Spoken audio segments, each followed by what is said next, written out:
জি, কতদিন আগে আসছিলেন? 2 মাস আগে। 2 মাস আগে। জি। আচ্ছা, এখন কি সমস্যা নিয়ে আসছিলেন? অতিরিক্ত রাগ জিদ ছিল।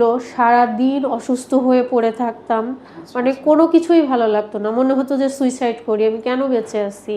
এরকম অবস্থা? সংসারে অশান্তি, আচ্ছা, আচ্ছা। বাচ্চার প্রতি খিটখিটি, মা-বাবার প্রতিও কোনো টান ছিল না। মানে কোনো দুনিয়াদারি কোনো কিছুই ভালো লাগতো না। আচ্ছা, আচ্ছা। এখন তো আলহামদুলিল্লাহ এখন সুস্থ না? আলহামদুলিল্লাহ তো সুস্থ আমরা আছি। চিকিৎসা কয়দিন করছি? একদিনই তো? আচ্ছা। ১ দিন। চিকিৎসা তো একদিনই করছিলাম। জি। আচ্ছা, আর এখন আসার কি কারণ? এখন তো আমরা শরীর লক করে দিব। এখন আসার কারণ আলহামদুলিল্লাহ সুস্থ আছি এবং বাড়ির বাড়ি বন্ধর জন্য বাড়িতে আর আসছি। কি বাড়িতে সমস্যা? একটু মাটি নিয়ে আসছেন, আমরা জি, চেক করে বাড়িতে বলবো যে বাড়ির আসলে মাটি কি এনেছি। সমস্যা হইছে।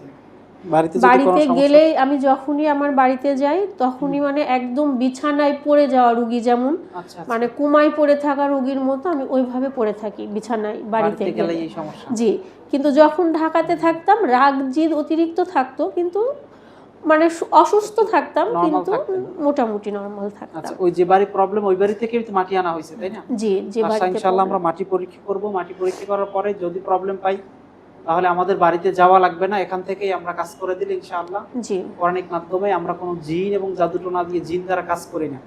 আমরা কোনো আমাদের তদবিরে কোনো তাবিজও নাই, কোনো জিনও নাই। জি, আমরা কোরআনের দিকে আমরা নিজেরাই আমল করে দেই। ইনশাআল্লাহ এতেই সুস্থ হয়ে যাবে জি, ইনশাআল্লাহ। আলহামদুলিল্লাহ। ঠিক আছে ইনশাআল্লাহ আমরা বাড়িতে পরীক্ষা করে দেখি যদি প্রবলেম পাওয়া যায় জি, ইনশাআল্লাহ আমরা আমল করে দিব। ঠিক আচ্ছা। আছে।